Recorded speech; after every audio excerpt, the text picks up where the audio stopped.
आरुषि, एक युवा लेखिका। विराज, एक थिएटर निर्देशक।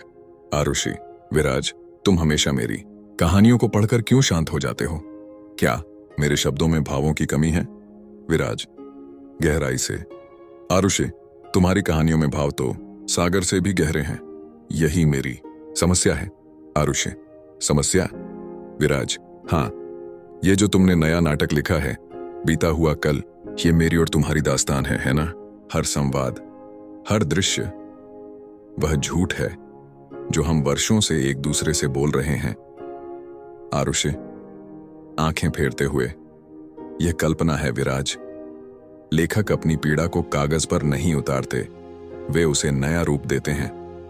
विराज, नया रूप? उस दृश्य को क्या कहोगी जहां नायक अपनी नायिका से कहता है कि वह उसके लिए अपना सर्वस्व त्याग सकता है, पर नायिका कहती है कि उसे त्याग नहीं, केवल समय चाहिए? क्या यह वह क्षण नहीं था जब मैंने विदेश जाने का निर्णय लिया था और तुम इंतजार करते करते थक गई थी? आरुषि, आंखों में आंसू, पर दृढ़ता से। मैंने तुम्हें रोका नहीं था विराज।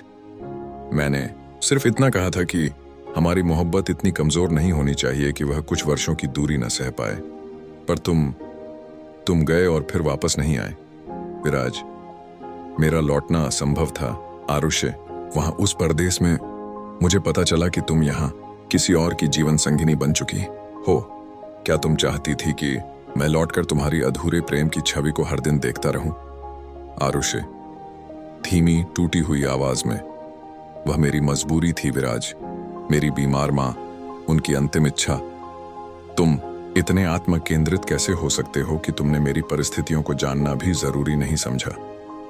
विराज, पीछे हटते हुए, मैंने केवल वह सत्य देखा जो मेरे सामने था। तुम्हारा विवाह निमंत्रण पत्र, वह सत्य मेरे लिए काफी था।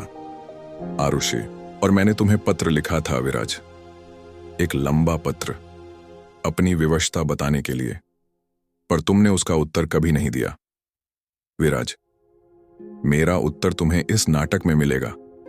आरुषि, नायक अंत में कहता है कि कुछ रिश्ते पूरे होने के लिए नहीं बल्कि हमें मजबूत बनाने के लिए होते हैं। ये अधूरी दास्तान, यही मेरी और से तुम्हारी अंतिम भेंट है। विराज तेजी से मुद्दता है और दरवाजे की ओर बढ़ जाता है। दरवाजे के खुलने और बंद होने की हल्की अंतिम आवाज आती है।